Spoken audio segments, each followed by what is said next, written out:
नमस्कार बच्चों, स्वागत है आप सभी का एक बार फिर से तक्षशिला परिवार में और मैं हूं आपके साथ प्रभात कौशिक। तो बच्चों, हमने पिछली क्लास में जो अंकों पर आधारित प्रश्न सॉल्व किए थे, तो मुझे आशा है कि आपको अच्छे से समझ में आए होंगे। तो एक बार बच्चों तुम भी कमेंट करके लिख दिया करो ताकि हमें पता चलता रहे कि आपको क्वेश्चन अच्छे से समझ में आ भी रहे हैं या फिर नहीं, ठीक है ना। अगर आप कमेंट नहीं करोगे तो हमें पता कैसे चलेगा, है ना। तो कमेंट करना बेहद ज़रूरी है और उससे हमें मोटिवेशन भी मिलता रहता है, ठीक है, ताकि हम अगली जो क्लास होगी या कोई भी वीडियो हम शूट करें तो एनर्जेटिक होकर शूट करें, है ना। तो उसमें आपका भी फायदा है और हमें तो बस ये है कि भाई हम अच्छे से अच्छा कंटेंट बच्चों तक पहुंचा पाए और उसका एग्जाम में कोई भी क्वेश्चन ना छूटे, ठीक है ना। तो चलिए बच्चों, हमने कल जो पिछली क्लास में क्वेश्चन किए थे उस पे किए थे अंकों पर आधारित प्रश्न, है ना, यानी कि बेस्ड ऑन डिजिट, और हमने उसमें अभी तक 6 क्वेश्चन सॉल्व किए और अभी आज की जो क्लास होगी उसमें हम 6 क्वेश्चन और सॉल्व करेंगे, ठीक है बेटा। चलिए तो शुरू करते हैं। जैसे कि आपको क्वेश्चन दिख ही गया होगा, तो आप इस वीडियो को पॉज करके एक बार खुद बनाने की कोशिश करना और उसी के बाद क्वेश्चन का सॉल्यूशन चेक करना, ठीक है। तो नेक्स्ट क्वेश्चन की ओर बढ़ेंगे भाई। क्वेश्चन नंबर 7 आज का जो क्वेश्चन होगा, क्वेश्चन नंबर 7 होगा, ठीक है ना। तो मैं पढ़ देता हूँ एक बार। यदि 3 अंकों वाली किसी संख्या में इकाई और दाहिने के अंकों को आपस में बदल दिया जाए, तो संख्या बेटा 3 अंकों की है और 3 अंकों की संख्या में इकाई और दाहिने के अंकों को बदलने की बात कही गई। इकाई और दाहिने के अंकों को आपस में बदल दिया जाए तो जो नई संख्या आएगी वह मूल संख्या से 63 अधिक होगी। तो जो भी नई संख्या बनेगी वो मूल संख्या से, यानी कि इनिशियल नंबर जो था उससे 63 अधिक होगी, ठीक है ना। तदनुसार यदि मूल संख्या में इकाई का अंक x हो तो x के तीनों संभव मान क्या होंगे। x के तीनों संभव मान क्या होंगे? तो बेटा option A, option B, option C and option D. तो ऑप्शन है 7, 8, 9, 2, 7, 9, 0, 1, 2, 1, 2, 8, ठीक है बेटा। देखिएगा क्वेश्चन में ये कहा गया है कि यदि 3 अंकों की संख्या है और 3 अंकों की संख्या में इकाई और दाहिने के अंकों को आपस में बदल दिया जाए, ठीक है ना। तो इस बार जो है क्वेश्चन में ये बात दे रखी है कि इकाई और दाहिने के अंकों को आपस में बदलना है, ठीक है। तो जो नई संख्या बनेगी वो मूल संख्या से 63 ज़्यादा होगी, 63 ज़्यादा होगी, अधिक होगी। तो फिर क्वेश्चन में ये दिखा हुआ है कि यदि मूल संख्या में इकाई का अंक x हो, अगर मूल संख्या में इकाई का अंक x हो तो x के तीनों संभव मान क्या होंगे, है ना। देखिएगा तो क्वेश्चन में हमें सबसे पहले देखो 3 अंकों की संख्या को लिखने का तरीका, जैसे कि हमने पिछली वीडियो में सीखा था, उसी तरीके से करना है। तो इस संख्या का जो इकाई अंक है बेटा वो x है। तो अगर संख्या का इकाई अंक बेटा x है तो अगर मैं y को दाहिने का अंक मान लूँ और z को सैकड़े का अंक मान लूँ, तो z में मल्टीप्लाई होगी बेटा 100 की 100 और y में मल्टीप्लाई होगी 10 की और x में होगी 1 की। तो इसका मतलब हमारी जो 3 अंकों की संख्या बनेगी वो ये बनेगी, है ना, 100z plus 10y plus x। तो 3 अंकों की संख्या को लिखने का तरीका बेटा ये होगा, ठीक है ना। अब क्वेश्चन में ये कहा गया यदि संख्या में इकाई और दाहिने के अंकों को आपस में बदल दिया जाए, तो इसका मतलब हमें यहाँ पे रिवर्स नंबर लिखना है, रिवर्स नंबर। तो हमारा जो रिवर्स नंबर होगा बेटा वो क्या होगा, रिवर्स नंबर। तो 100z प्लस के y के स्थान पर x होगा तो 10x और x के स्थान पर कौन पहुंच गया बेटा, y पहुंच गया। तो इसका मतलब ये हमारा एक रिवर्स नंबर होगा यदि इकाई और दाहिने के अंकों को बदल दिया जाए। तो बदलने के बाद जो हमारी नई संख्या बनी ये इस मूल संख्या से 63 ज़्यादा होगी। तो इसका मतलब जो रिवर्स नंबर है वो 63 ज़्यादा है, किससे, मूल संख्या से, पहले वाली संख्या से। तो इसका मतलब हमें 100z इस वाली संख्या में से इसको घटाओगे तो 100z में से 100z घटेगा 0 और 10x में से x को घटाओगे कितना बचा बेटा, 9x बचा, और y में से 10y को घटाओगे बेटा कितना बचेगा, माइनस के 9y बचेगा, ठीक है ना। तो इन दोनों का अंतर ही 63 दिया हुआ है, 63 दिया हुआ है। तो यहाँ से x माइनस वाई बराबर 9 से 63, यानी कि x माइनस वाई की जो वैल्यू आई वो कितनी आई बेटा, 7 आई। क्लियर हुई बात, ठीक है। तो सवाल में ये लिखा हुआ है कि x के संभव मान क्या पॉसिबल हो सकते हैं, ये हमारे पास 4 ऑप्शन है, ठीक है। देखिएगा अब ये बताओ टोटल डिजिट होती है बेटा 10, टोटल डिजिट होती है 10, यानी कि सबसे मिनिमम जो डिजिट होगी वो होती है 0 और सबसे बड़ी डिजिट होती है 9। तो अगर मैं सबसे बड़ी डिजिट यानी कि x को 9 मान लूँ, x को क्या मान लूँ, 9 मान लूँ, कि x हमारा 9 है, तो 9 में से मैं ऐसा क्या घटाऊं कि 7 बने, तो आप कहोगे सर 2 घटा दो, क्योंकि 9 में से 2 घटाओगे तो 7 बनेगा।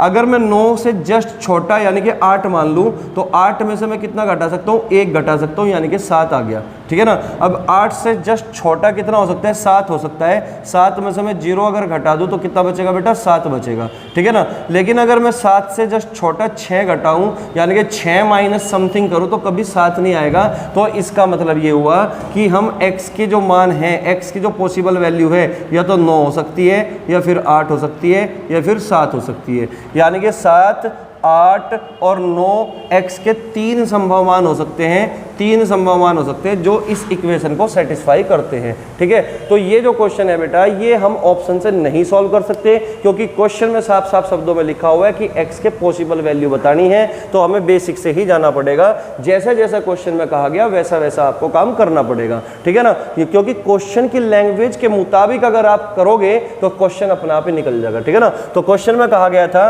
कि 3 अंकों की संख्या है, तो सबसे पहले बेटा आपको 3 अंकों की संख्या को लिखने का तरीका आना चाहिए। अगर वो आपको पता है तो फिर क्वेश्चन में कुछ भी नहीं है, जैसा सवाल में कहा जाएगा वैसा काम करना है। तो इसका मतलब आंसर बेटा हमारा ए ऑप्शन हुआ। तो मैं आशा करता हूं कि चीजें समझ में आई होगी बड़ी आसानी से। तो बेटा नेक्स्ट क्वेश्चन की ओर बढ़ते हैं, तो आप तब तक के लिए क्वेश्चन पढ़ो, ठीक है। देखिए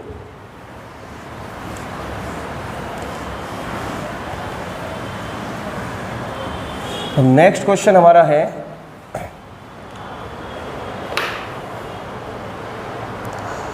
क्वेश्चन है भाई 2 अंकों की एक अभाज्य संख्या के साथ, 2 अंकों की एक अभाज्य संख्या के साथ यदि 18 जोड़ दिया जाए तो हमें उत्क्रमित अंकों वाली एक अन्य अभाज्य संख्या मिलती है। तो ऐसी कितनी संख्याएं संभव है, तो ऐसी कितनी संख्याएं संभव है।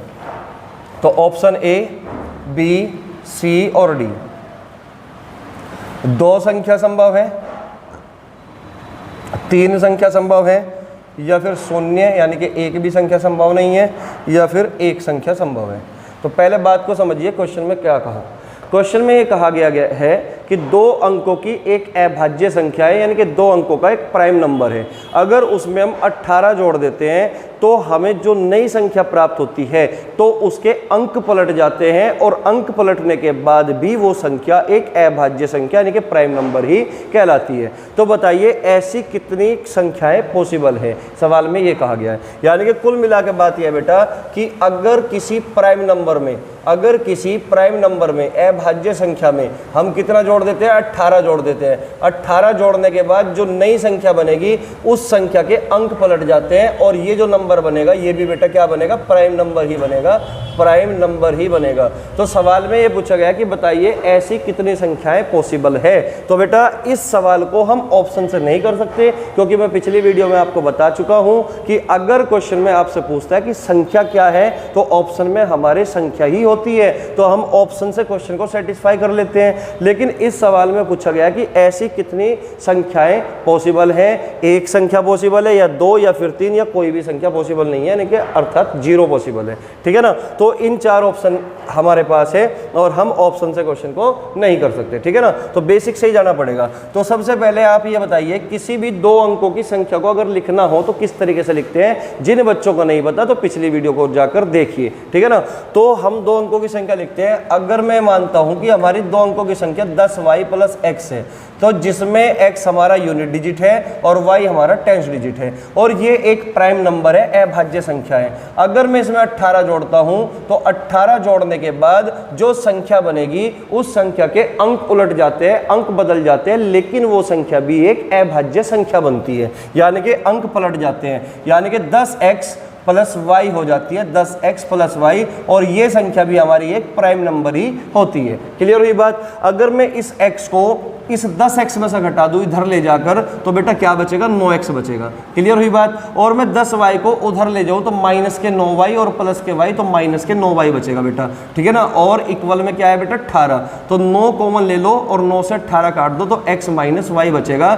x - y कितना है बेटा, 2। तो जैसा कि आपको पता ही है कि जो x है हमारा वो यूनिट डिजिट है। क्या है बेटा, x हमारा यूनिट डिजिट है, ये x हमारा क्या है, यूनिट डिजिट है, और y हमारा क्या है बेटा, टेंस डिजिट है, यानी कि दहाई का अंक है। तो इस बात का मतलब ये हुआ कि जो x है यानी कि जो यूनिट डिजिट है, x को मैं यहाँ लिख भी देता हूँ कि ये हमारा यूनिट डिजिट है और y हमारा टेंस डिजिट है।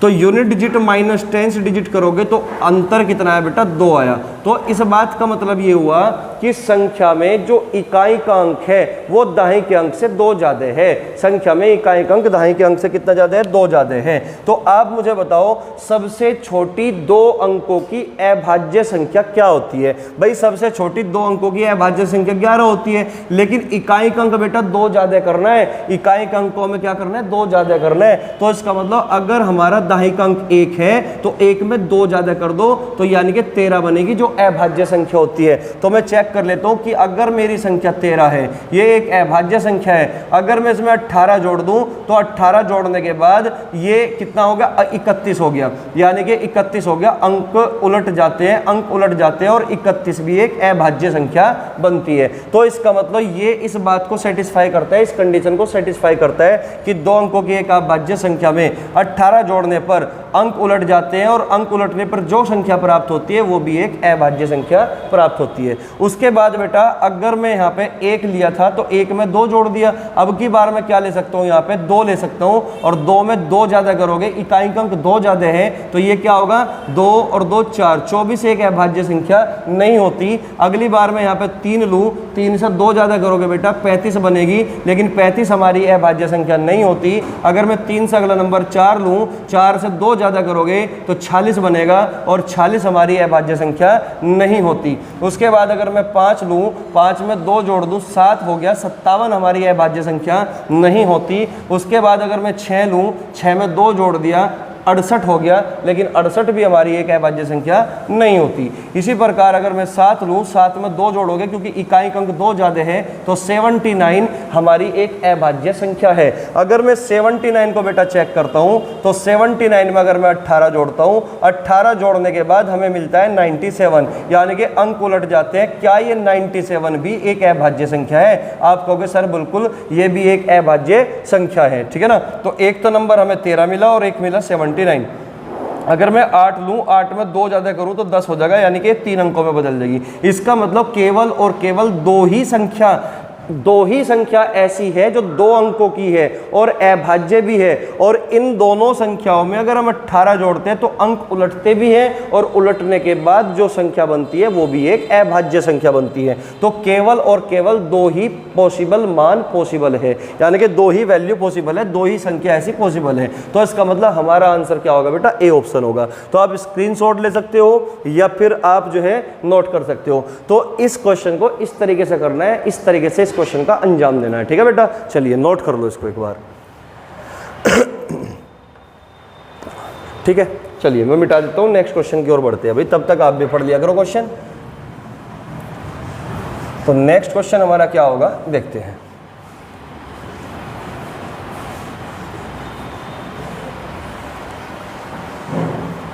क्वेश्चन नंबर कौन सा है,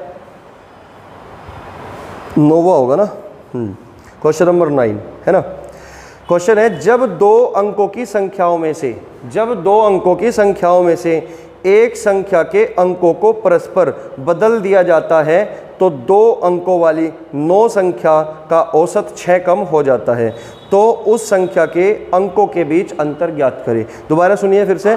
जब 2 अंकों की संख्याओं में से एक संख्या के अंकों को परस्पर बदल दिया जाता है तो 2 अंकों वाली 9 संख्या का औसत 6 कम हो जाता है, तो उस संख्या के अंकों के बीच में अंतर क्या है। तो बेटा ऑप्शन हमारे पास ये है, option A, option B, option C and option D.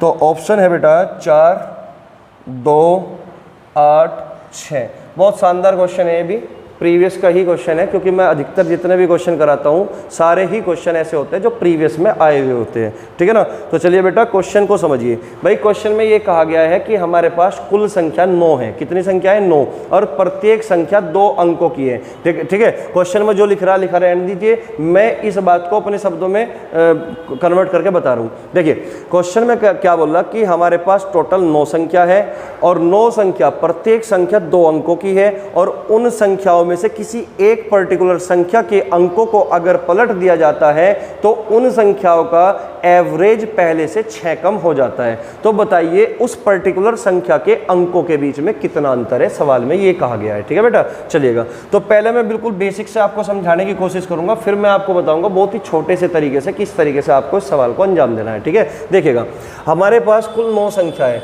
अब ये बताओ हमारे पास अगर ये 9 संख्या है 2 अंकों वाली, तो हमें ये तो नहीं पता ना इनका एवरेज कितना है। तो अगर एवरेज में इनका अपनी मर्जी से कुछ भी मान लूँ, ए मान लूँ, कैपिटल ए मान लूँ, ठीक है ना, मान सकता हूँ। आप कहोगे सर बिल्कुल, ठीक है ना। तो पहले तो आप एवरेज के बारे में समझिए। एवरेज का मतलब क्या होता है? एवरेज, अगर हमारे पास 2 संख्याएं हैं ए और बी, और हमें ए और बी इन दोनों का एवरेज निकालना है, तो एवरेज होता है बेटा कि दिए गए आंकड़ों का योग बटे आंकड़ों की संख्या, यानी कि sum of observation upon total number of observation. ठीक है ना। तो आंकड़े कितने हैं बेटा? ऑब्जर्वेशन कितने हैं हमारे पास? 2, तो सम ऑफ ऑब्जर्वेशन तो ए प्लस बी है ना। आंकड़े कितने हैं बेटा? 2, आंकड़ों की संख्या है 2, यानी कि बटे में 2। अगर हमारे पास आंकड़े 3 होते तो ए बी और सी, तो इनका अगर हमें एवरेज निकालना होता तो एवरेज क्या बनता? तीनों संख्याओं का योगफल बटे आंकड़ों की संख्या। आंकड़े कितने हैं? 3, यानी कि जितने आंकड़े होंगे उतनी ही संख्या बटे में लिखी जाएगी। क्लियर होगी बात? क्योंकि स्टैंडर्ड फॉर्मूला होता है एवरेज का दिए गए आंकड़ों का योगफल बटे आंकड़ों की संख्या। तो आप मुझे बताइए, अगर मुझे इन दोनों का सम निकालना हो, a प्लस बी की वैल्यू निकालनी हो, तो एवरेज में किसकी मल्टीप्लाई करोगे? 2 की, यानी कि एवरेज में आंकड़ों की संख्या की मल्टीप्लाई कर दोगे तो a प्लस बी आंकड़ों का योगफल निकल जाएगा। ठीक है ना। यानी कि 3 की मल्टीप्लाई अगर एवरेज में करोगे तो आंकड़ों का योगफल निकलेगा, जैसे कि आपको पता ही है पहले से। ठीक है ना। चलिएगा, तो ये चीज़ तो आपके समझ में आई होगी। आगे बढ़ते हैं। तो क्वेश्चन बेटा ये था कि हमारे पास 2 अंकों की 9 संख्याएं हैं जिनका एवरेज हमें नहीं पता। ठीक है ना, एवरेज हमें नहीं पता, समझिएगा। तो हमने मान ली कि हमारी संख्या, पहली संख्या ए की रही, दूसरी संख्या, तीसरी संख्या, इसी तरीके से चौथी संख्या, और इसमें कोई एक संख्या ऐसी भी होगी जो 10y प्लस x, ये हमारी मान लो 5वीं संख्या है। ठीक है ना। इस तरीके से ये टोटल संख्या कितनी है बेटा? 9 संख्या। ठीक है ना।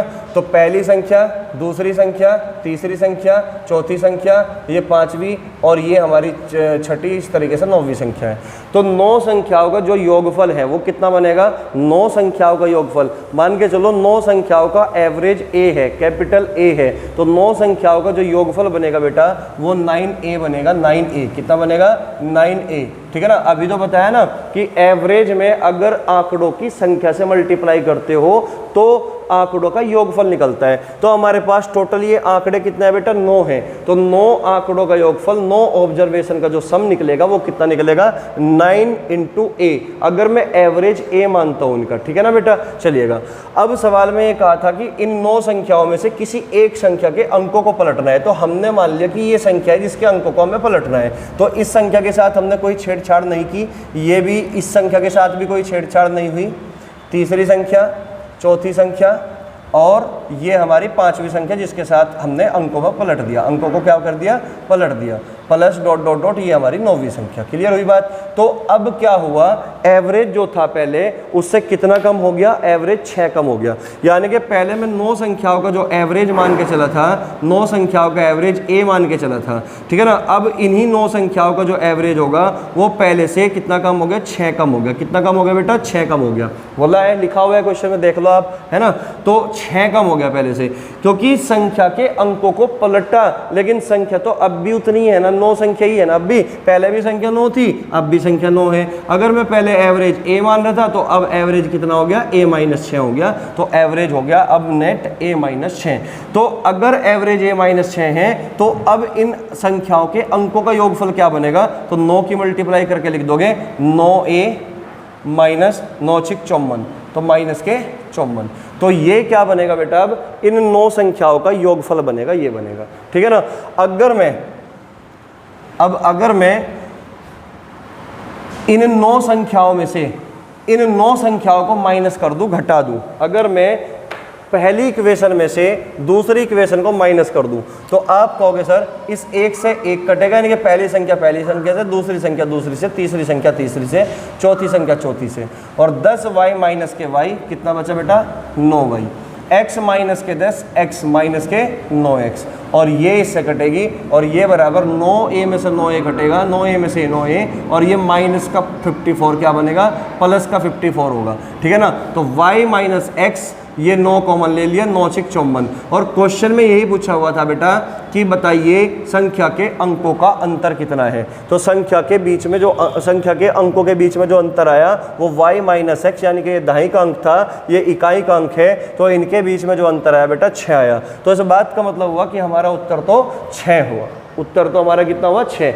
लेकिन आपको इतना सब काम करने की जरूरत नहीं थी, ये केवल बेसिक मेथड से मैंने आपको समझाने की कोशिश की, ठीक है ना। आपको केवल इतना ही करना है कि शुरुआत में संख्या अगर 9 है और उनके एवरेज हमें नहीं पता तो हमने a मान लिया थोड़ी देर के लिए, लेकिन हमने इन 9 संख्याओं में से किसी एक संख्या के अंकों को पलट दिया, तो पलटने पर जो संख्या होगी उसके कारण एवरेज पहले से 6 कम होगा। पहले a था तो अब a माइनस 6 होगा, लेकिन संख्या तो अब भी 9 ही रहेगी ना, क्योंकि हमने अंकों को ही पलटा केवल, है ना। संख्या तो 9 ही है, ठीक है ना। संख्या आज भी कितनी है बेटा, 9। तो एवरेज पहला बेटा a था, अब एवरेज a माइनस 6, इस बात का मतलब 6 कम हो गया। एवरेज क्या हो गया, 6 कम हो गया। अगर मैं एवरेज को एक शब्द से डिफाइन करूं तो एवरेज का मतलब होता है equally distribution is called average, यानी कि प्रत्येक डाटा को प्रत्येक डाटा में इक्वल बांट देना, इक्वल डिस्ट्रीब्यूट कर देना। क्लियर हुई बात, उसी को हम क्या बोलते हैं, एवरेज बोलते हैं। तो इस बात का मतलब ये हुआ कि जो ये 6 का लॉस हुआ ना, 6 कम हुआ ना, तो ये जो 6 की कमी होगी, परिवार में फिलहाल 9 सदस्य हैं, तो 6 की जो कमी होगी वो परिवार के प्रत्येक सदस्य को भुगतनी पड़ेगी। यानी कि कुल मिलाकर बात ये हुआ, एवरेज अगर 6 कम हुआ तो 9 संख्याओं पर सम कितना कम हुआ, 9 6 54, 9 6 54, तो सम कितना कम हुआ बेटा, 54 कम हुआ। तो इसका मतलब ये हुआ कि संख्या के अंकों को पलटने के बाद जो संख्या बनी वो संख्या पहले वाली संख्या से 54 कम है। बात समझ में आई कि जो पहली संख्या थी वो अंकों को पलटने से जो संख्या बनी उससे ना 54 ज्यादा है इसका मतलब, और जो नई संख्या बनी पलटने के बाद वो संख्या 54 कम है इसका मतलब, ठीक है ना। तो आप मुझे बताओ संख्या और संख्या के अंकों को पलटने के बाद जो संख्या बनती है उनका अंतर हमेशा 9x डिफरेंस y होता है। आप कहोगे सर बिल्कुल, ठीक है ना। और ये अंतर ही तो कितना है बेटा, 54 है कि नहीं। तो x डिफरेंस y कितना बचा, x डिफरेंस y कितना बचा, 9 6 54। इसका मतलब ये x और y ये क्या है, ये x और y क्या है, ये अंक थे, किसके, संख्या के अंक थे, है ना। और अंकों के बीच में अंतर कितना है, 6। तो हमारा आंसर होगा बेटा D। तो हमें केवल इतना ही काम करना है, पेन भी उठाने की जरूरत नहीं वैसे सवाल में, अगर आप ढंग से समझो तो। क्वेश्चन में लिखा हुआ है कि 6 कम हो जाता है, तो इसका मतलब संख्या आज भी 9 ही है, तो यानी कि 6 कम जो हुआ वो 6 कम एवरेज कम हुआ, तो सम कितना कम हुआ, 9 6 54 कम हुआ। इसका मतलब अगर योगफल 54 कम हुआ तो इसका मतलब जो नई संख्या बनी वो पहली संख्या से 54 कम है। तो दो संख्याओं के बीच का अंतर हमेशा 9 इंटू एक्स माइनस वाई होता है, यह एक्स डिफरेंस वाई होता है, इसी के बराबर 54 है। तो एक्स डिफरेंस वाई बराबर 6।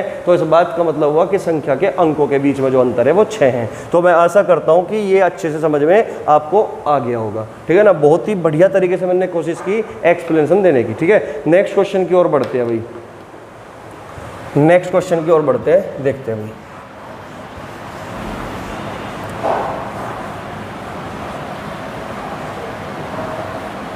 तो भाई हमारा जो अगला क्वेश्चन है बेटा, देखिए क्या है। नेक्स्ट है भाई हमारा क्वेश्चन,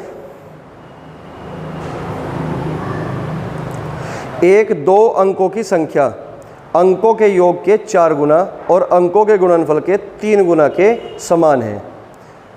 संख्या के दशम स्थान और प्रथम स्थान के अंक के बीच अंतर ज्ञात कीजिए। देखिए फिर से समझिए क्वेश्चन में क्या बोल रहा है। क्वेश्चन में कह रहा है कि एक दो अंकों की संख्या है, संख्या कितने अंकों की, 2 अंकों की, और अंकों के योग का 4 गुना है, कि जो अंकों का योग है उसका 4 गुना है, और संख्या के अंकों के गुणनफल का 3 गुना के समान है। तो संख्या के दशम स्थान और प्रथम स्थान के अंक के बीच क्या अंतर है। तो क्वेश्चन में ऑप्शन जो दिए हुए हैं बेटा, option A, option B, option C and option D. एक तो 2 दिया है, एक -2, एक -1 और 1, है ना।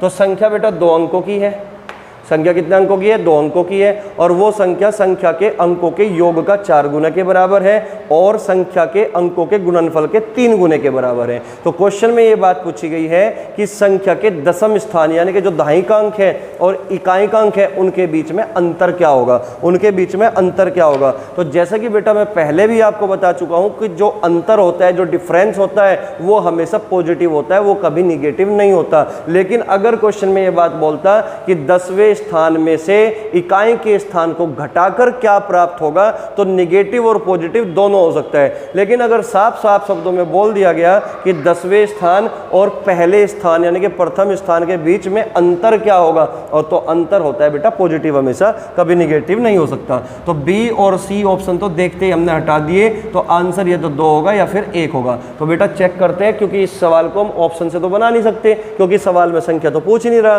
तो अगर सवाल में हम ऑप्शन से नहीं कर सकते तो इसका मतलब बेसिक से जाना पड़ेगा। तो मुझे बताइए 2 अंकों की संख्या को लिखने का तरीका क्या होता है? 10y + x, जिसमें x हमारा यूनिट डिजिट है और y हमारा दाहिनी अंक है, ठीक है ना। और ये जो संख्या है, संख्या के अंकों का योग का 4 गुना है, यानी कि संख्या का अंकों का योग क्या बनेगा? x + y। अगर मैं इसका 4 गुना कर दूं तो इसके बराबर होगा, तो अगर मैं इसका 4 गुना कर दूं तो इसके बराबर होगा। क्लियर हुई बात? दूसरी कंडीशन क्या दे रखी कि ये जो संख्या है, ये संख्या के अंकों के गुणनफल का 3 गुना है। तो संख्या के अंकों का गुणनफल कितना? x y, और इसमें अगर मैं 3 की मल्टीप्लाई करता हूं तो इसके बराबर होगा संख्या के। तो इसका मतलब ये तीनों बातें आपस में क्या है बेटा? बराबर है। बहुत ही शानदार क्वेश्चन है, ठीक है ना। ये एग्जाम का ही आया हुआ क्वेश्चन है, ठीक है। चलिएगा, तो बेटा अब आप मुझे बताइए, अगर मैं इसको 2 तरीके से, मतलब 2 तरीके से क्या, 2 पोर्शन में डिवाइड कर दूं। एक बार तो मैं इसको इसके बराबर कर दूंगा और एक बार इसको इसके बराबर कर दूंगा। तो पहले तो मैं इन दोनों को बराबर करूंगा, ठीक है ना। तो 10y + x है, यहाँ पे क्या होगा? 4x + 4y। तो 4x + 4y, तो 4y इधर आके घटेगा 10y में से। तो 10y में से जब 4y घटाओगे तो कितना बचेगा बेटा? 6y बचेगा, 6y। क्लियर हुई बात? और यहाँ पे क्या है बेटा? 4x, और ये जो 4x है जब इधर आएगा तो कितना बचेगा बेटा? ये इधर बचेगा -4x और ये प्लस के, है ना, तो -3x बराबर हो गया 0। या फिर आप सीधा आप ऐसा कर सकते हो कि 10y में से 4y को घटाया, कितना बचा? 6y। और ये x को उधर ले जाओ, 4x में से घटा दो, कितना बचा? 3x। कितना बचा बेटा? बराबर के 3x। तो यहाँ से आप मुझे बताओ, 3 से 6 घटेगा 2 बार, तो इसका मतलब 2y बराबर, या x बराबर किसके हो गए? 2y के। x बराबर किसके हो गए बेटा? 2y के। तो ये चीज़ हमें यहाँ से प्राप्त हुई कि x जो है 2y के बराबर है, x जो है 2y के बराबर है, ठीक है ना। अगर x 2y के बराबर है, क्या मैं x को इसकी जगह रख दूं? x की वैल्यू यहाँ पे 2y रख दूं? आप कहोगे सर बिल्कुल रख सकते हो। तो x की वैल्यू 2y मैंने यहाँ पे रख दी। क्या रख दी? x की वैल्यू 2y। 2y और 10y कितना हुआ बेटा? 12y। तो ये हो गया पूरा 12y, ठीक है ना। और ये 12y किसके बराबर है? 3xy के, 3xy के। इससे फायदा बेटा हमें ये होगा कि एक वेरिएबल यहाँ से एलिमिनेट हो जाता है, ठीक है ना। तो y से y कैंसिल आउट हो गया, तो x की वैल्यू कितनी बचेगी? 3 चौक 12, तो x की वैल्यू बची बेटा 4। तो x की वैल्यू अगर 4 है, x की वैल्यू अगर 4 है, तो x की वैल्यू अगर आप यहाँ रखोगे तो 4, 2 दूनी 4, तो y की वैल्यू कितनी बची बेटा? 2। y की वैल्यू कितनी बची? 2। तो क्वेश्चन में ये कहा गया कि 10वें और प्रथम स्थान के बीच में अंतर। तो 10वां स्थान बेटा 2 है, प्रथम स्थान 4 है, इन्हीं के बीच में अंतर बताना है। अंतर हमेशा पॉजिटिव होता है, तो 4 और 2 के बीच में अंतर कितना होगा बेटा? 2। तो इसका मतलब आंसर हमारा क्या होगा? 2। तो मैं उम्मीद करता हूं कि आपको अच्छे से क्वेश्चन समझ में आया होगा। एक बढ़िया सवाल है, ठीक है ना, करके मजा आया होगा, ठीक है। तो नेक्स्ट क्वेश्चन की ओर बढ़ेंगे भाई, तब तक के लिए आप इसको नोट कर लो या स्क्रीनशॉट निकाल लो, ठीक है ना। तो नेक्स्ट क्वेश्चन क्या है देखते हैं भाई। तो क्वेश्चन है भाई, क्वेश्चन नंबर 11, जब 2 अंकों की संख्या को उसके अंकों के योग से गुणा किया जाता है तो 424 प्राप्त होता है। जब अंकों को उलटकर प्राप्त संख्या को अंकों के योग से गुणा किया जाता है तो परिणाम 280 प्राप्त होता है। तो पहले 424 प्राप्त हुआ, फिर उसके बाद 280 प्राप्त हुआ, ठीक है ना। अब क्वेश्चन में कहा गया कि संख्या के अंकों का योगफल क्या है, संख्या के अंकों का योगफल क्या है। तो बेटा आपने पिछली क्लास अगर नहीं देखी तो एक तो आप पिछली क्लास देखिए, और आज की क्लास में और बढ़िया से क्वेश्चन हैं जो आपको करने में मजा भी आया होगा। और अंकों पर आधारित अगर सवाल आपके किसी भी एग्जाम में, वनडे एग्जाम में आता है, किसी भी कॉम्पिटिटिव एग्जाम में आता है, तो बेटा इन क्वेश्चन को करके जरूर जाना। हो सकता है कि इन्हीं क्वेश्चनों में से तुम्हें क्वेश्चन देखने को मिल जाए, ठीक है ना। मैं एकदम बढ़िया सीक्वेंस में अरेंज करके आपको क्वेश्चन सॉल्व करा रहा हूँ, ठीक है ना। चलिए तो क्वेश्चन क्या है देखिएगा। तो कल के क्वेश्चन में और आज के क्वेश्चन में अंतर है, ठीक है। कल के क्वेश्चन हम ऑप्शन से भी हटा रहे थे, लेकिन आज के क्वेश्चन वे क्वेश्चन है जो हमें बेसिक से ही जाना पड़ रहा है, ठीक है ना, बेसिक से ही करना पड़ रहा है, ठीक है। देखिए क्वेश्चन के पहले तो ऑप्शन लिख देता हूँ। ऑप्शन क्या है आपको तो दिख ही रहे होंगे, option A, option B, option C and option D. तो ऑप्शन है बेटा 7, 6, 8 और 9। तो बेटा क्वेश्चन में ये बोला गया कि जब दो अंकों की संख्या को, ऑप्शन से तो हम बना नहीं पाएंगे इस सवाल को, है ना। तो जब दो अंकों की संख्या को, तो हमने दो अंकों की संख्या मान ली कि 10y + x है। दो अंकों की संख्या कितनी है बेटा, 10y + x, कि इसमें इकाई का अंक x है और दहाई का अंक y है। अब इस संख्या को जब अंकों के योगफल से मल्टीप्लाई किया जाए तो अंकों का योगफल क्या बनेगा, x + y, x + y।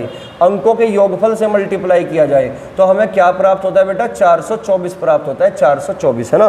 क्या प्राप्त होता है, 424। तो जैसा जैसा क्वेश्चन में कहा जाए वैसा वैसा आपको काम करना है, कुछ भी अपनी मर्जी से, कुछ भी ट्रिक, कोई भी तरीका नहीं बिगाड़ना है, वरना आप गलती कर जाओगे, मार खा जाओगे। तो हमेशा कंसेप्ट से ही काम करना है, ठीक है ना। कंसेप्ट पे ध्यान देना है, फोकस करना है कंसेप्ट। जहां पे ट्रिक होगी मैं खुद वहां पे ट्रिक बताऊंगा, जहां पे ऑप्शन से करना होगा मैं खुद बता दूंगा आपको, क्योंकि आपको बार बार प्रैक्टिस करने से चीजें क्लियर होगी। तो एक ही क्वेश्चन को अगर आप 3 बार करोगे ना, 3 बार करने का नजरिया बदल जाएगा आपका। तो यकीन ना आता हो करके देख लेना, ठीक है ना। तो 10y + x × x + y, कि जब हमने दो अंकों की संख्या को उसी संख्या के अंकों के योगफल से मल्टीप्लाई किया तो कितना प्राप्त हुआ, 424 प्राप्त हुआ, ठीक है ना। अब क्वेश्चन में ये कहा गया कि अगर संख्या के अंकों को पलट दिया जाए, तो हमने संख्या के अंकों को पलट दिया, 10x + y कर दिया, और अब फिर से संख्या के अंकों के योगफल से ही मल्टीप्लाई कर दिया गया। तो हमें प्राप्त क्या हुआ बेटा, तो हमें प्राप्त हुआ 280। कितना प्राप्त हुआ, 280। तो लास्ट में क्वेश्चन में ये पूछ लिया बेटा कि संख्या के अंकों का योगफल क्या है, यानी कि अंकों का सम कितना है, ठीक है ना। तो आप मुझे बताइए, अगर मैं इन दोनों इक्वेशन को, क्योंकि हमारे पास फिलहाल के टाइम पे 2 इक्वेशन है, और इन 2 इक्वेशन से ही मुझे फायदा उठाना है कि मुझे अंकों का योगफल मिलेगा कैसे, जोड़ के फायदा मिलेगा, या फिर घटा के फायदा मिलेगा, या फिर डिवाइड करके फायदा मिलेगा, या फिर मल्टीप्लाई करके फायदा मिलेगा। तो आप इसको ध्यान से देखना। अगर मैं इनको ना जोड़ दूं तो आप देख पा रहे होंगे कि x + y कॉमन आ जाएगा अगर मैं जोड़ दूं, और हमें अंकों का योगफल ही बताना है, यानी कि हमें x + y की ही वैल्यू बतानी है। और x + y की अगर वैल्यू बतानी है तो बेटा जोड़ने में फायदा होगा, जोड़ने में। तो इन दोनों इक्वेशन को क्या कर दोगे, आप जोड़ दोगे। तो जब आप इन दोनों इक्वेशन को जोड़ोगे तो x + y यहाँ भी है, x + y यहाँ भी है, तो x + y तो बेटा कॉमन आ गया, x + y के आगे बेटा कॉमन आ गया। तो बचेगा क्या, अंदर बचेगा केवल ये। इन दोनों को जोड़ोगे ना, 10y + y 11y, और 10x + x कितना हो गया बेटा, 10x + x कितना हो गया, 11x। तो 11x + 11y अंदर बचेगा, 11x + 11y अंदर बचेगा। तो आप 11 कॉमन जब लोगे तो 11 बाहर आ गया, तो अंदर बचेगा x + y, और x + y जब x + y के साथ मल्टीप्लाई करेगा तो x + y का होल स्क्वायर बनेगा। समझ में आया। एक बार तुम ट्राई करना इनको जोड़ने की। तो x + y कॉमन लेने के बाद जब आपने x + y कॉमन ले लिया तो बेटा अंदर तो यही बचेगा ना, 10y + x + 10x प्लस के y, ठीक है ना। तो 10y और y कितना हो गया, 11y, x और 10x कितना हो गया, 11x, और बाहर क्या चला हुआ है, x + y। तो इसमें से 11 कॉमन ले लो, तो x + y और x + y, तो ये क्या हो गया, 11 × x + y का होल स्क्वायर, ठीक है ना। तो ये हमें डायरेक्ट लिखना है, इतना काम करने की कोई आवश्यकता नहीं है, ठीक है ना। नजरिया बदलो क्वेश्चन को करने का, ठीक है। चलिए तो क्वेश्चन क्या है देखते हैं अब। तो यहाँ पे 11 × x + y का होल स्क्वायर आ गया। तो यहाँ पे आप जोड़ दोगे 8 और 2 10, 4 2 6 704। तो 11 से उड़ा दो उसको 704 को, 11 छिक्का 66, 11 चौका 64। तो x प्लस वाई का होल स्क्वायर 64 के बराबर आया और 64 के बराबर आया। तो बेटा x प्लस वाई किसके बराबर होगा? तो 64 का वर्गमूल करोगे तो 8 के बराबर नहीं होगा। आप कहोगे सर बिल्कुल 8 के ही बराबर होगा। तो इस बात का मतलब ये हुआ कि हमारा जो क्वेश्चन का आंसर होगा वो सी ऑप्शन होगा। ठीक है ना, बहुत ही सिंपल सा सवाल था। ठीक है ना, नोट कर लो या स्क्रीनशॉट ले लो, जो भी आपकी इच्छा हो। ठीक है बेटा, चलिए नेक्स्ट क्वेश्चन की ओर बढ़ेंगे भाई अब, है ना। नेक्स्ट क्वेश्चन है और लास्ट क्वेश्चन है, करके मजा आएगा आपको। तो आप एक बार क्वेश्चन को देख लो और देखने के बाद एक बार बेटा वीडियो पॉज करना और पॉज करने के बाद जो है क्वेश्चन को सॉल्व करने की कोशिश करना। फिर उसके बाद आपको जो है इस क्वेश्चन को सॉल्यूशन देखना कि तुम्हारा आंसर क्या आया और हमारा आंसर क्या होगा। ठीक है ना, चलिएगा। तो नेक्स्ट क्वेश्चन है और लास्ट क्वेश्चन भी है आज की क्लास का, और फिर इसी वीडियो के साथ ये अंकों पर आधारित प्रश्न का जो सिलसिला चला हुआ था ये आज खत्म हो जाएगा। और फिर जो है नेक्स्ट वीडियो में हम नए कंसेप्ट के साथ फिर से मुलाकात करेंगे आपके साथ। ठीक है ना, तो नेक्स्ट क्वेश्चन देखते हैं बेटा क्या है। अगला क्वेश्चन है, एक संख्या 2 अंकों से बनी है। एक संख्या 2 अंकों से बनी है, तो इसका मतलब जो संख्या है हमारे पास वो 2 अंकों की है। ठीक है ना, यदि दाहिनी का अंक इकाई के अंक से 2 कम है, यानी कि इस बार जो संख्या है उसमें जो दाहिनी का अंक है वो इकाई के अंक से क्या है? 2 कम है। इसका मतलब इकाई का अंक 2 ज़्यादा है और दाहिनी का अंक क्या है बेटा? 2 कम है। ठीक है ना, बहुत काम की बात है ये। ठीक है, तो बताइए संख्या के अंकों का योगफल क्या होगा। तो इस क्वेश्चन में भी आपसे पूछ रखा है कि संख्या के अंकों का योगफल क्या होगा। ठीक है ना, यदि संख्या के 3 गुने को उस संख्या के अंकों को पलटने से प्राप्त संख्या के 6/7 गुने में जोड़ने से 108 प्राप्त होता है, तो संख्या के अंकों का योग बताइए। है ना, तो क्वेश्चन में 8, 9, 6, 7 ऑप्शन है। 8, 9, 6, 7 क्या बेटा? ऑप्शन है। तो option A, option B, option C and option D. 8, 9, 6, 7 ये ऑप्शन दिए हुए हैं।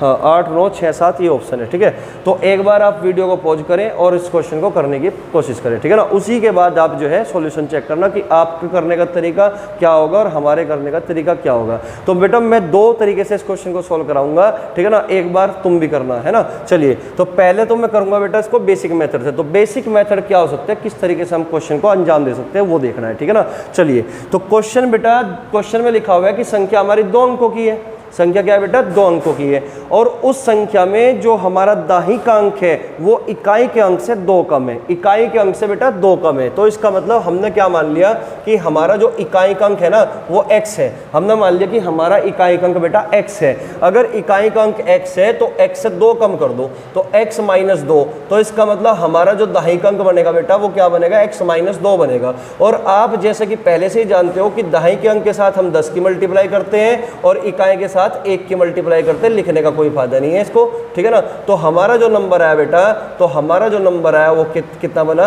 ये बना 10x - 2 + x, यानी कि 10x और x कितना हुआ बेटा? 11x, और 10 दूनी 20 यानी कि माइनस के 20। तो इसका मतलब हमारी जो संख्या बनी वो 11x - 20 बनी। 11x - 20 बनी। क्लियर हुई बात? ठीक है, तो संख्या के अंकों का योगफल क्या होगा अगर दाहिनी का अंक इकाई के अंक से 2 कम है। इतनी बात हमने पढ़ ली। ठीक है ना, अब क्वेश्चन में ये कहा गया कि संख्या के अंकों को भी उलटना है, क्योंकि संख्या के 3 गुने में हमें संख्या के 3 गुने में जो उलटने पर संख्या बनी उसके भी 6/7 में अगर हम संख्याओं को जोड़ दे तब जाके 108 प्राप्त होता है। तो इसका मतलब हमें रिवर्स नंबर भी चाहिएगा, हमें एक नंबर और चाहिएगा, रिवर्स नंबर भी चाहिएगा। तो रिवर्स नंबर क्या होगा?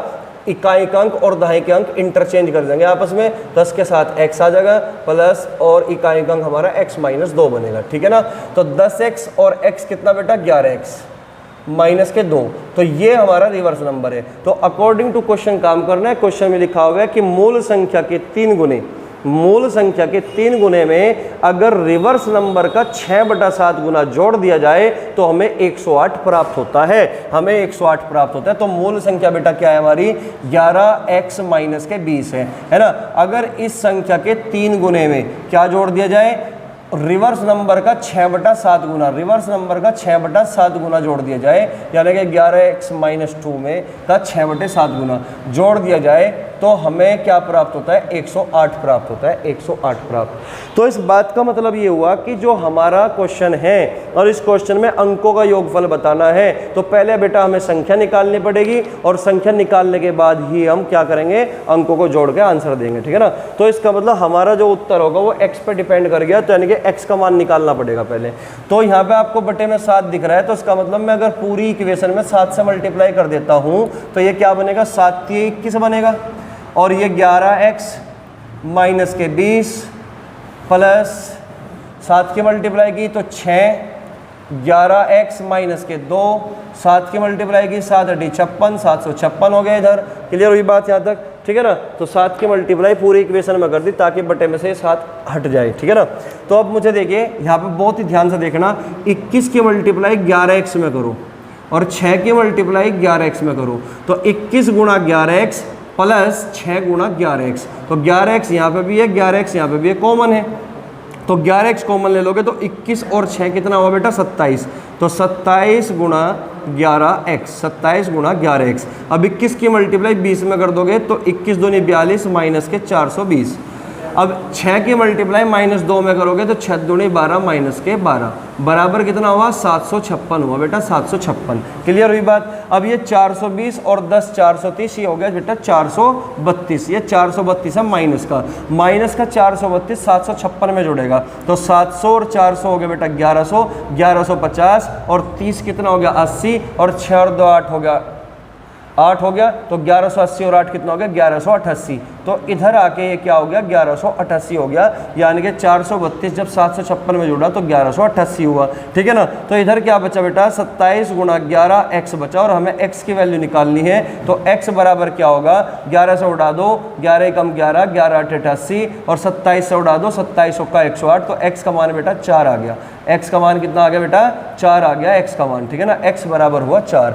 अगर बेटा x 4 है तो 11 चौक 44, 44 माइनस के 20, 11 चौक 44 माइनस के 20, तो बेटा हमारा जो उत्तर आया वो 24 आया, यानी कि उत्तर नहीं, जो संख्या आई हमारी वो कितनी आई, 24 आई। और इसी संख्या के अंकों का योगफल आपको बताना था, तो संख्या के अंकों का योगफल 2 और 4 कितना हुआ, 6, इसका मतलब आंसर तो बेटा 6 होगा। लेकिन अगर आप इस तरीके से क्वेश्चन को करोगे तो बहुत टाइम वेस्ट करोगे, तो इसलिए मैं एक तरीका आपको और बताऊंगा, लेकिन इस तरीके को भी आपको सीखना है, समझ में आई बात, इस तरीके को भी आपको सीखना है, ठीक है। चलो इसको एक बार नोट कर लो, फिर मैं दूसरा तरीका भी बता देता हूँ किस तरीके से करना है, ठीक है ना। किस तरीके से क्वेश्चन को करते वक्त सोचना है, क्योंकि तुम्हें थॉट प्रोसेस पे भी काम करना आना चाहिए, ठीक है ना। चलिएगा इसको मैं रफ कर देता हूँ, ठीक है। देखिए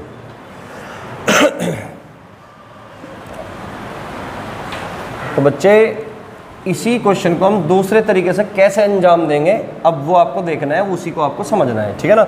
देखिए क्वेश्चन में कई बार बहुत बड़ा हिंट मिलता है, जैसे कि इस क्वेश्चन में दिया गया है कि मूल संख्या का 3 गुना, तो मैं बना देता हूँ कि मूल संख्या, ये हमारा कोई नंबर है, ये हमारा कोई नंबर है, इस नंबर के 3 गुने में अगर मैं रिवर्स नंबर का 6/7 जोड़ दूँ, ये हमारा क्या है बेटा, रिवर्स नंबर है, अंकों को पलटने से बनने वाली संख्या। इस रिवर्स नंबर का कितना गुना, 6/7 गुना, 6/7 गुना अगर मैं जोड़ दूँ, 6/7 गुना अगर मैं जोड़ दूँ, तो जोड़ने पर बेटा हमें क्या मिलता है, 108 मिलता है। कितना मिलता है बेटा, 108 मिलता है। तो बेटा सोचने वाली बात ये है, सोचने वाली बात ये है कि जो 108 आया ना, ये एक इंटीजर है, एक पूर्णांक है। अगर ये इंटीजर है, एक पूर्णांक है, तो पूर्णांक बेटा तभी आ सकता है जब इंटीजर में हमने इंटीजर ऐड किया होगा, क्योंकि बीच में प्लस का निशान है। जब किसी इंटीजर वैल्यू में, किसी पूर्णांक मान में हमने कोई पूर्णांक मान जोड़ा होगा, इंटीजर वैल्यू ही जोड़ी होगी, तो इंटीजर प्लस इंटीजर तो ही इंटीजर मिलेगा। तो इस बात का मतलब है कि बटे में जो 7 दिखाई दे रहा है ना आपको, ये बटे में जो 7 दिखाई दे रहा है, ये जो रिवर्स नंबर होगा ये 7 का मल्टीपल होगा। ये जो रिवर्स नंबर होगा ये किसका मल्टीपल होगा, ये 7 का मल्टीपल होगा, 7 के पहाड़े में आने वाली संख्या होगी। लेकिन एक छोटी सी बात और सोचनी है आपको, क्योंकि क्वेश्चन में क्या दिया हुआ है कि संख्या का, यानी कि जो मूल संख्या है, जो इनिशियल नंबर है, उस इनिशियल नंबर में जो दाहिनी का अंक है, इनके 10th डिजिट है, वो इकाई के अंक से बेटा कितना कम है, इकाई के अंक से 2 कम है। तो फिलहाल के टाइम पर केवल मैं ये कह सकता हूँ कि इकाई अंक और दाहिनी के अंक में 2 का अंतर है। क्लियर होगी बात। इकाई और दहाई के अंक में 2 का अंतर है। तो 7 के पहाड़े में यानी कि 7 के टेबल में ऐसी कौन सी संख्या हो सकती है जिसमें इकाई और दहाई के बीच में 2 का अंतर हो। तो आप कहोगे सर 7 7 दूनी 14 ना, 7 ते 21 ना, 7 चौक 28 ना, 7 पंजे 35। तो 35 में 2 का अंतर है कि नहीं? आप कहोगे बिल्कुल। 7 पंजे 35, 7 छंग 42, 42 में भी कितना अंतर है बेटा? 2 का अंतर है। बिल्कुल सही बात है ना। 7 छंग 42 49, फिर 7 अठी 56 और संख्या में कहीं पे भी 2 का अंतर आपको नजर नहीं आ रहा होगा, ठीक है ना। तो हमारे पास 7 के पहाड़े में आने वाली संख्या केवल 2 ही है, एक 35 है और एक 42 है, ठीक है ना। तो अगर मैं 35 को रिवर्स नंबर मानता हूं तो हमारी मूल संख्या बेटा क्या बनेगी? 53 बनेगी। क्या बनेगी? 53 बनेगी। इसका मतलब मूल संख्या। लेकिन इस क्वेश्चन में लिखा हुआ है कि जो हमारा नंबर है उसका जो दहाई का अंक है वो इकाई के अंक से 2 कम है। इकाई के अंक से 2 कम है। यहाँ पे तो इकाई के अंक से बेटा ये 2 ज्यादा हो गए, तो इसका मतलब ये नंबर तो हो नहीं सकता बिल्कुल भी, ठीक है ना। अगर मैं रिवर्स नंबर 42 मान लूँ, अगर मैं रिवर्स नंबर बेटा 42 मान लूँ तो इसकी जो मूल संख्या बनेगी बेटा वो क्या बनेगी? आप कहोगे सर उल्टा कर दो, 24 कर दो। तो क्या यहाँ पर दहाई का अंक इकाई के अंक से 2 कम आया? आप कहोगे सर बिल्कुल ये सेटिस्फाई करेगी, क्योंकि इकाई के अंक से दहाई का अंक कितना कम हुआ? 2 कम हुआ, ठीक है ना। अगर मैं 24 अपनी मूल संख्या बनाता हूं, 24 अपनी मूल संख्या बनाता हूं और रिवर्स नंबर हमारा 42 है, तो हम जो है इस नंबर पे सेटिस्फाई करा लेंगे इस 108 को। अगर ये 108 पूरा आया तो उस बात का मतलब है कि हमारी जो संख्या है फिर 24 ही बनेगी, ठीक है ना। देखते हैं। 24 दिए 72 प्लस 7 छंग 42, 6 छंग 36, तो 72 और 36 हुआ बेटा 108। इसका मतलब ये सेटिस्फाई हो गया। तो इसका मतलब अंकों का योगफल बेटा क्या बनेगा? अंकों का योगफल 4 और 2 6 बनेगा। तो इसका मतलब हमारा जो उत्तर होगा वो 6 होगा। तो बेटा मैं आशा करता हूँ कि ये चीज़ भी आपको बहुत ही बढ़िया तरीके से समझ में आई होगी। मैंने अच्छे से एक्सप्लेन की इसको, ठीक है ना। तो इसी क्वेश्चन के साथ ये वाला कंसेप्ट और इनके क्वेश्चन हमने समाप्त किए, और इनको अच्छे से आपने जो है एक बार प्रैक्टिस कर लेना है ताकि चीज़ें क्लियर रहे, ठीक है ना। और नेक्स्ट वीडियो में बेटा हम जो है एक नए कंसेप्ट के साथ फिर से मुलाकात करेंगे। और अब जो है बस मैं एक छोटी सी बात यही कहना चाहूँगा कि आप जो है कमेंट करके ज़रूर लिखा करो ताकि हमें मोटिवेशन मिल सके। तो ये बात जो है मैं बहुत बार बोल चुका, लेकिन आप फिर भी नहीं कर रहे। हम पूरे मतलब एनर्जेटिक होकर आपके सामने बहुत अच्छी अच्छी चीज़ें रख रहे हैं, और यकीन मानिए बेटा कि अगर आप ये वीडियो वाकई में देख रहे होंगे ना तो आपको बहुत ज़्यादा फायदा होने वाला है, बहुत बेनिफिट होने वाला है इन वीडियो का, ठीक है ना। ये केवल एक ही एग्जाम को टारगेट नहीं करेगा, ये अन्य और भी कॉम्पिटिटिव एग्जाम को टारगेट करेगा, ठीक है ना। केवल यूपी पुलिस कांस्टेबल तक नहीं, यूपीएसआई में भी आपको हेल्प मिलेगी इससे, दूसरे एसएससी एग्जाम में भी हेल्प मिलेगी, ठीक है। तो चलिए बेटा मिलते हैं फिर नेक्स्ट वीडियो में। तब तक के लिए नमस्कार, जय हिंद, जय भारत, ठीक है। चलिएगा।